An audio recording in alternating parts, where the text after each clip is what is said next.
이 시간 저희들이 에레미야 예가 2장을 읽었습니다. 여러분, 에레미야 예가도 역시 22개의 절로 이루어져 있고요. 우리가 잘 아는 히브리어 알파벳 22개, 알레프부터 시작해서 타우까지 하나하나를 연결해서 정형시로 쓴 그러한 말씀입니다. 1장과 2장 그리고 4장이 그렇게 되어 있다고 그랬죠. 슬프다로 시작합니다. 그래서 에레미야 애갑니다. 이제 BC 586년에 이스라엘이 전체가 멸망을 당했죠. 많은 사람들이 죽었고 노예가 되어서 산 사람이 끌려갔고 예루살렘 성은 불탔고 성전도 파괴되고, 그리고 여러분 에레미야는 이제 신학자들에 의하면은 그 근처에 있는 동굴에 들어가서 하나님 앞에 울부짖고 기도하는 그 내용이 바로 에레미야 애가다라고 말하고 있습니다. 오늘 읽은 말씀 가운데 몇 가지만 읽고 묵상하고요, 우리가 기도하는 시간을 갖겠습니다. 1절을 보십시오. 슬프다 주께서 어찌 그리 진노하사 딸 시온을 구름으로 덮으셨는가. 이스라엘의 아름다움을 하늘에서 땅에 던지셨으며 그의 진노의 날에 그의 발판을 기억하지 아니하셨도다. 하나님은 무서운 하나님 되심을 성경 우리에게 가르쳐줍니다. 우리가 느헤미야서 9장 31절 이하에서 하나님의 그런 성품에 대해서 우리에게 가르쳐 주실 때에 하나님은 광대하시며 하나님은 능하시며 무서우시며 하나님은 약속하신 언약의 말씀을 지키시고, 그리고 하나님의 인자하심은 영원히 인자하심을 지키신다라고 우리에게 말씀해 주죠. 하나님은 심판의 하나님 되시고 공의의 하나님 되시며 진실하시고 또 긍휼이 많으신 그러한 하나님 되심을 하나님의 속성에 대해서 말씀해 주고 있습니다. 요즘에 우리가 사순절을 지나고 있습니다마는 십자가는 하나님의 그 성품을 우리에게 가르쳐 준 것입니다. 우리를 너무너무 사랑하셔서 당신의 아들을 십자가에 우리의 죄값으로 놓으신 분이 우리 하나님이십니다. 그런데 하나님께서는 죄를 너무너무 싫어하셔서 당신의 아들을 십자가에서 죽이게끔 하는 무서우신 하나님 되신, 공의롭고 진실하신 하나님 되심을 우리에게 가르쳐 줍니다. 하나님이 말씀하신 것은 반드시 이루시고 성취하시는 하나님 되심을 우리가 기억하길 원합니다. 하나님은 죄의 값을 반드시 묻습니다.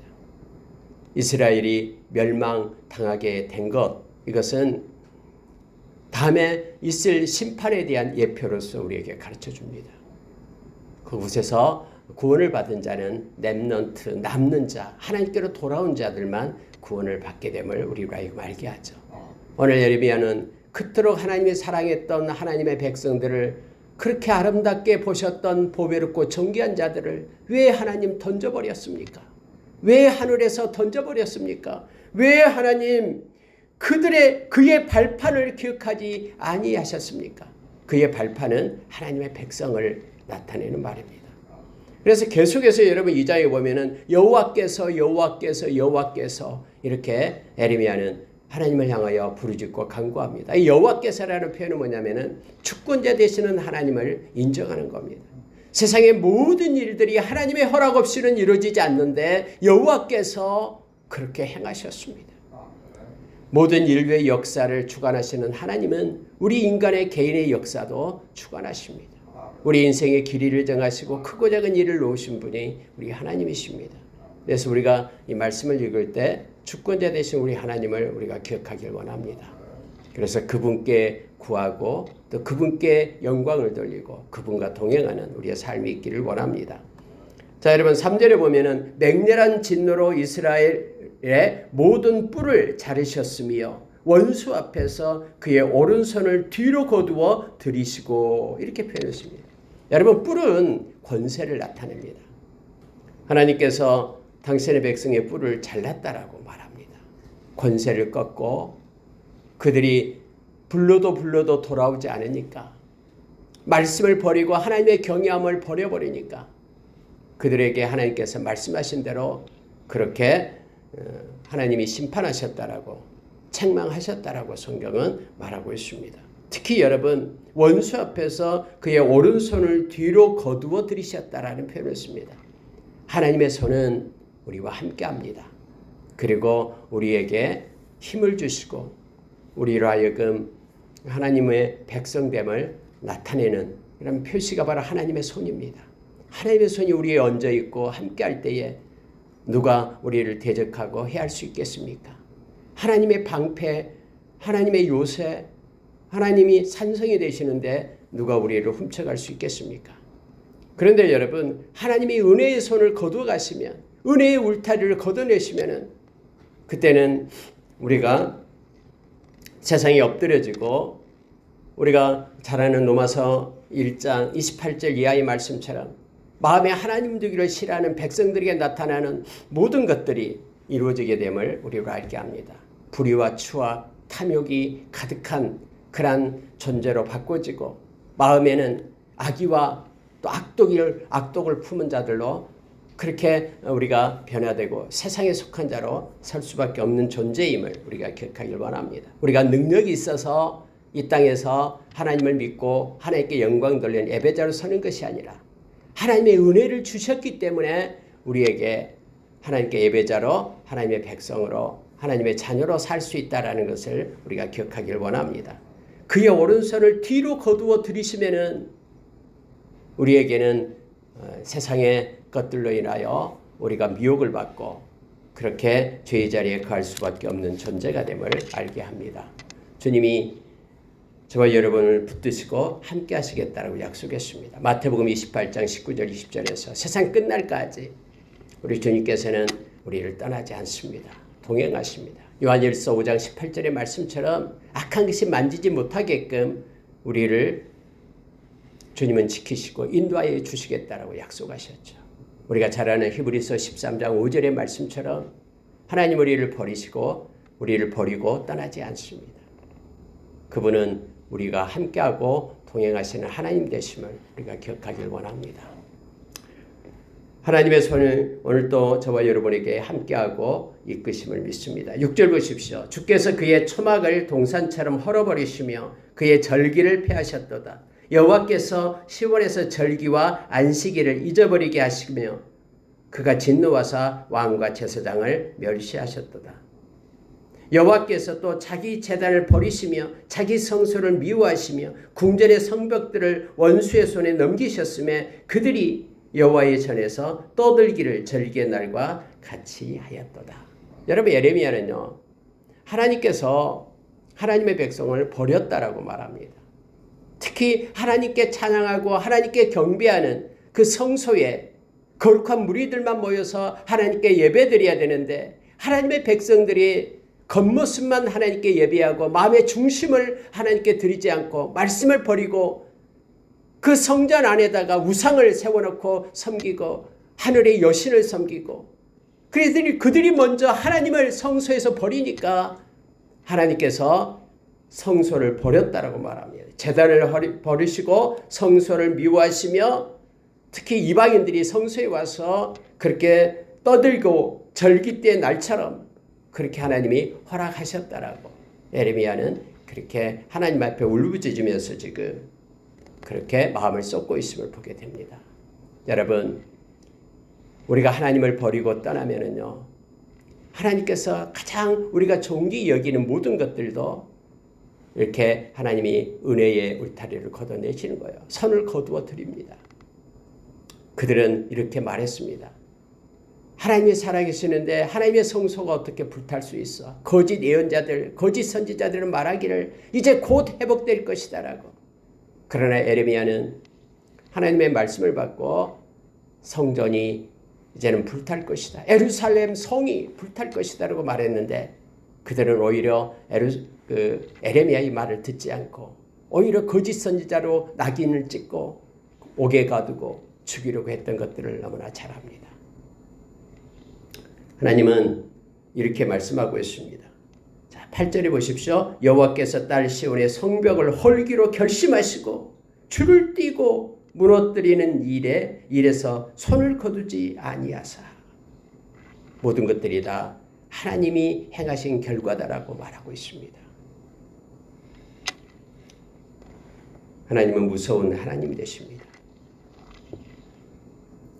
당시 예루살렘 성전은 죄악과 우상 숭배로 더러워져 있었기 때문에 더 이상 하나님의 거룩한 처소가 될 수가 없었습니다. 유다의 제사장들과 백성들은 성전에서 그들이 이제는 잘 될 것이다라고 그들 스스로 자기 확신 속에 빠져 있었습니다. 미신적인 생각으로 그들은 행했습니다. 그러나 하나님은 그들의 어리석음을 일깨워주고 또 회개에 이르도록 성전을 파괴하고 말씀처럼 던져버렸습니다. 성전이 중요한 것이 아니라 저들의 마음이 하나님께로 돌아오는 것이 더 중요했기 때문에 그렇습니다. 그래서 여러분, 바벨론 포로로 잡혀갔던 사람들 중에 마음이 하나님께로 돌이키며 하나님을 찬양하고 하나님을 섬겼던 사람들을 우리는 잘 압니다.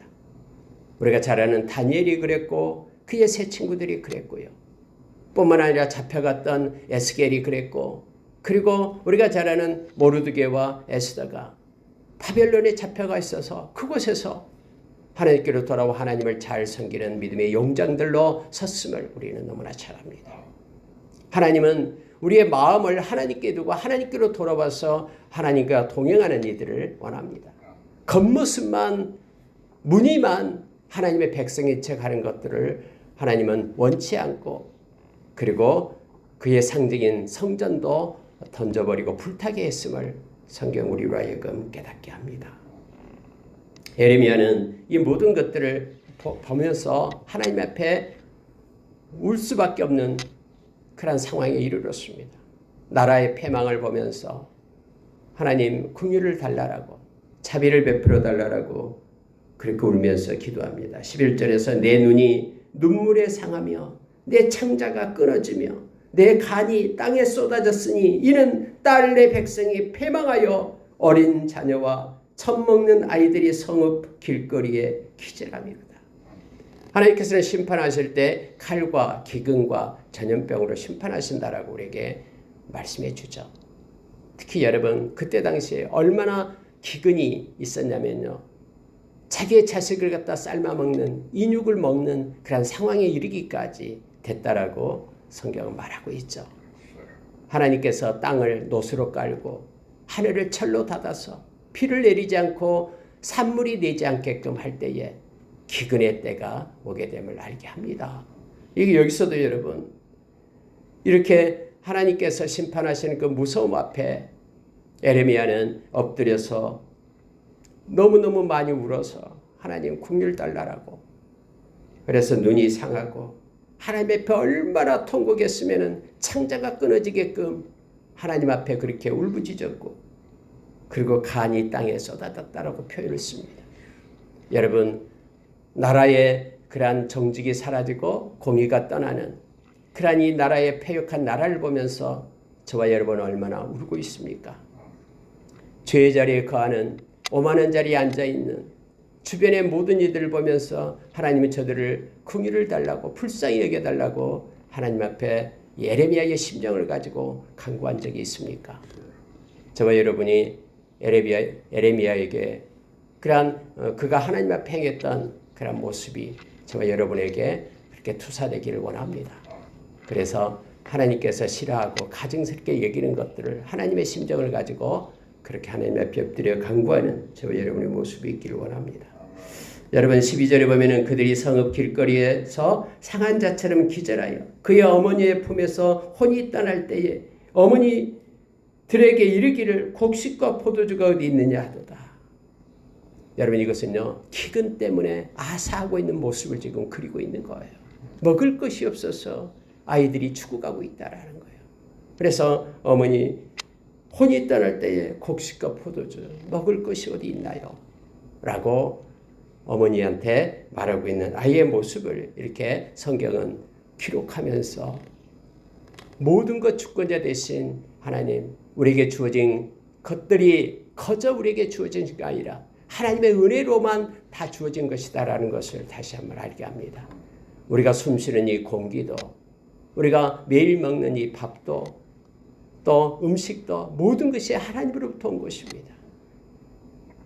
하나님으로부터 우리는 존재한 자이고, 하나님으로부터 와서 우리는 기동한 자이고, 그리고 하나님께 영광 돌리며 하나님께로 돌아간 자임을 우리가 기억하길 원합니다.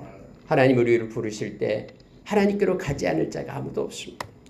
히브리서 9장 27절의 말씀처럼 한 번 죽는 것은 정해져 있는데 그때는 하나님만이 아십니다. 그리고 그때가 지난 후에는 반드시 심판이 있다라고 성경은 우리에게 가르쳐주며 이 이스라엘의 심판을 통해서 우리가 마지막 심판을 바라볼 수 있습니다. 이 말씀은 우리를 거기에까지 우리를 세워서 깨닫게 하십니다. 여러분 14절 보십시오. 내 선지자들이 내게 대하여 헛되고 어리석은 묵시를 보았으므로 내 죄악을 드러내어서 네가 사로잡힌 것을 돌이키지 못하였도다. 그들이 거짓 경고와 미혹하게 할 것만 보았도다. 여러분 마지막 때에 거짓 선지자들이 나타난다라고 마태복음 24장에서 주님께서는 경고하시죠. 그때도 마찬가지였어요. 이 선지자들 그들이 헛되고 어리석은 묵시를 보았다라고 말합니다. 아니야 잘 될 거야 잘 돼 하면서 그들이 평안하다 안전하다라고 그들에게 외쳤어요. 그럼 어떻게 되냐면요. 그들이 회개하고 돌아오지 않는다라는 거예요. 그들이 죄악을 드러내어서 네가 사로잡힌 것을 돌이키지 못하게 했다라고 말합니다. 죄를 볼 때 죄라라고 말할 때에 하나님께로 돌아오라라고 죄의 결박을 끊고 주님께로 오라라고 이렇게 외치는 선지자들이 없어서 잘 때 잘 된다 평안하다 했기 때문에 그들이 하나님께로 돌이킬 수 있는 그런 기회를 놓쳤다라고 말합니다. 그래서 그들이 거짓 경고와 미혹하게 할 것만 보았기 때문에 거짓 선지자들로 인하여 하나님께로 백성들이 돌이키지 못했다라고 성경은 말해주고 있죠.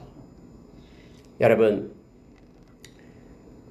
우상숭배하는 이들 그리고 하나님 앞에 가증스럽게 여기는 그러한 신을 섬기는 이들 만들어서 그렇게 섬기고 예배하고 숭배하는 이들 그들은 반드시 하나님으로부터 심판을 받습니다.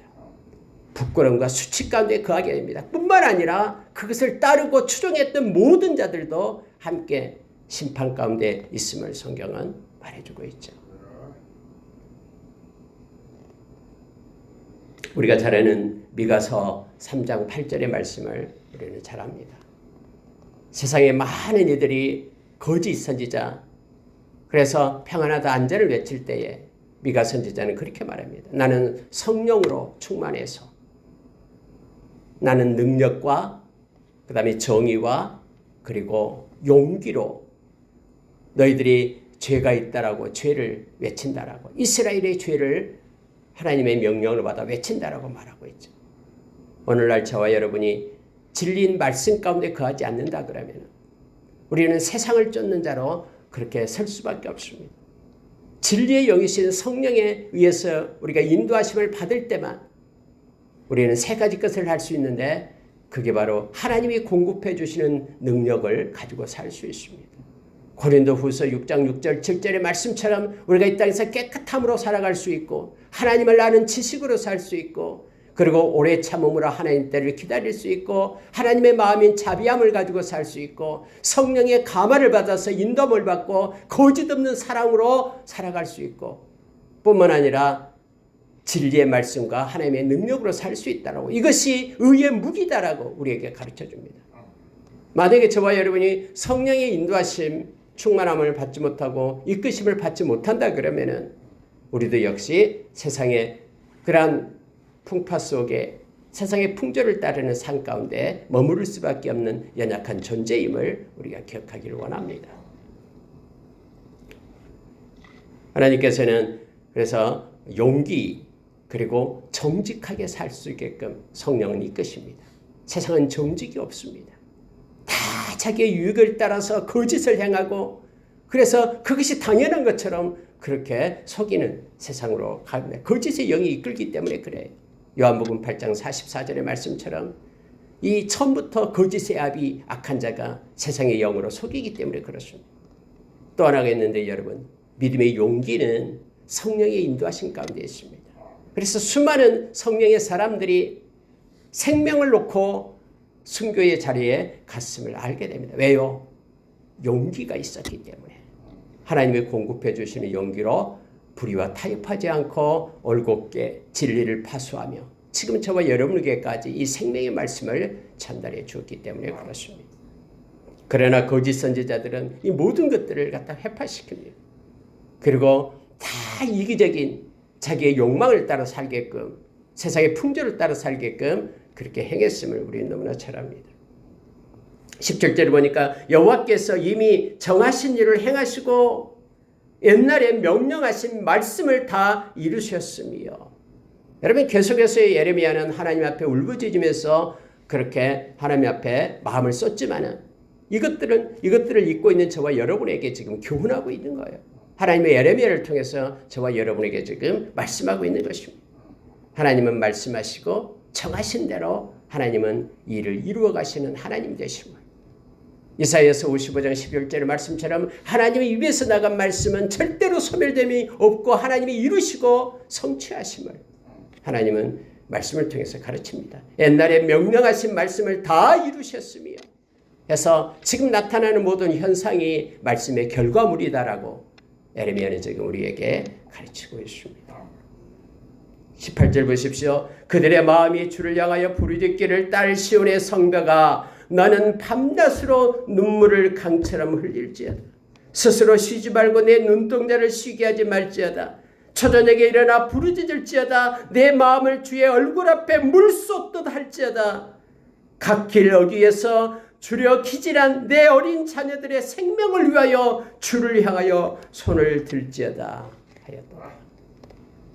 여러분 나타나고 힘든 그런 상황 가운데요. 우리에게 유일한 소망이 있다 그러면은 하나님의 긍휼을 구하는 것입니다. 기도하는 것입니다. 기도가 떠나버리면은 우리에게는 소망이 사라집니다. 아무리 힘들고 지칠 때도 우리가 하나님을 향하여 손을 들고 기도하면은 하나님은 약속해 주신 말씀이 있습니다. 너희들이 하늘가에 있을지라도 나를 찾으면은 내가 인도하리라. 주의 이름을 부르는 자들은 구원받으리라. 주님은 말씀합니다. 여러 가지 환경과 상황을 보고 하나님께 향하여 불평하고 원망하고 하나님을 저주하고 욕하는 자가 아니라, 여러분 요한계시록에 보십시오. 어려운 재난이 올 때 다 그들은 하나님을 향하여 마치 그들의 죄의 결과를 가지고 있는데도 불구하고 하나님이 그들을 그렇게 재앙을 내린 것이냐, 하나님을 욕하고 하나님을 떠나고 회개하지 않았다라고 성경은 말하죠. 지금 예레미야는 우리에게 가르쳐준 메시지가 지금 어린아이들이 굶주려서 죽어가고 있는 이 모습을 보고 너희들이 해야 될 일은 하나님을 향하여 두 손을 들고 하나님의 긍휼을 구하라라고 말합니다. 이 민족이 살고 또 교회가 살아가는 일, 앞으로 진리가 파수되는 일은 기도자의 몫입니다. 기도해야지만이 하나님의 은혜 가운데 우리가 살아갈 수 있고 생명을 얻고 힘을 얻고 일어설 수 있음을 성경 말합니다. 세상의 악한 자는, 세상의 영은 그래서 기도하지 않는 자를 제일 좋아합니다. 기도하지 않는 사람은 능력이 없기 때문에 그렇습니다. 믿음의 방패가 있어도 믿음의 방패를 들어서 세울 힘이 없습니다. 기도할 때 우리를 향하여 불화살을 쏘는 그들을 향하여 방향을 잡고 방패를 세울 수 있는 힘, 성령의 검은 말씀을 가지고 세상에서 사용할 수 있는 동력을 얻게 됨을 성경은 우리에게 가르쳐줍니다. 예레미야는 그래서 예레미야 33장 3절에서 우리에게 가르쳐줬잖아요. 너는 내게 부르짖으라 내가 내게 응답하겠다. 네가 알지 못하는 크고 비밀한 일을 너에게 보여주겠다. 나는 여호와다. 일을 행하는 여호와다. 만들어 성취하는 여호와 하나님이다. 그 나에게 너는 부르짖으라. 그러면 내가 일을 행하겠다라고 하나님께서는 말씀해 주심을 봅니다. 말씀을 마치겠습니다. 자, 20절 보고 마칠게요. 여호와여 보시옵소서. 주께서 누구에게 이같이 행하셨는지요.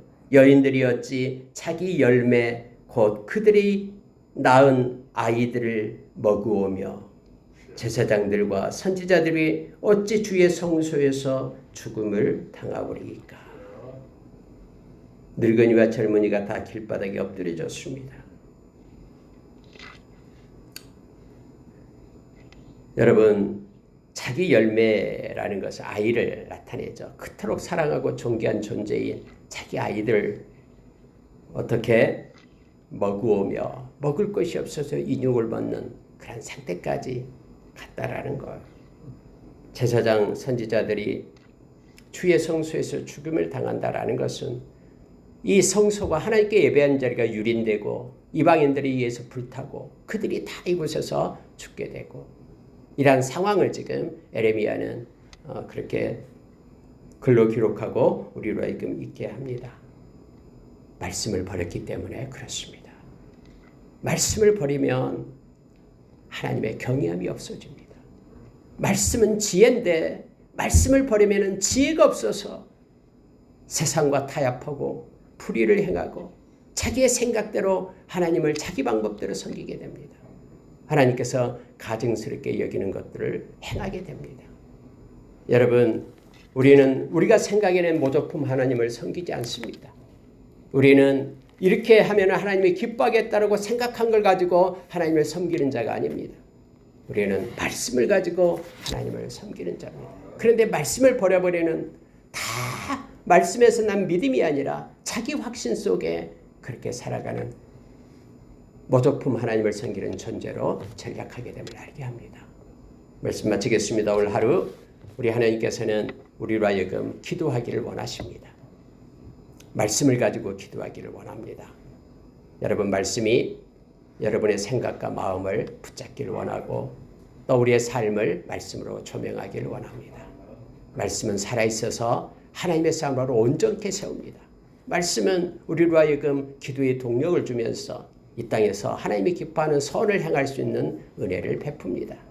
디도서 2장 14절의 말씀처럼 저와 여러분이 하나님이 기뻐하는 아름다운 선을 행하는 존재로 저와 여러분을 세우고 이끌어 갑니다. 오늘 또 말씀에 묶임 받아요. 진리를 파수하고 우리 주님과 동행하고 성령의 인도하심을 받는 저와 여러분이 되기를 예수의 이름으로 축원합니다. 기도하겠습니다.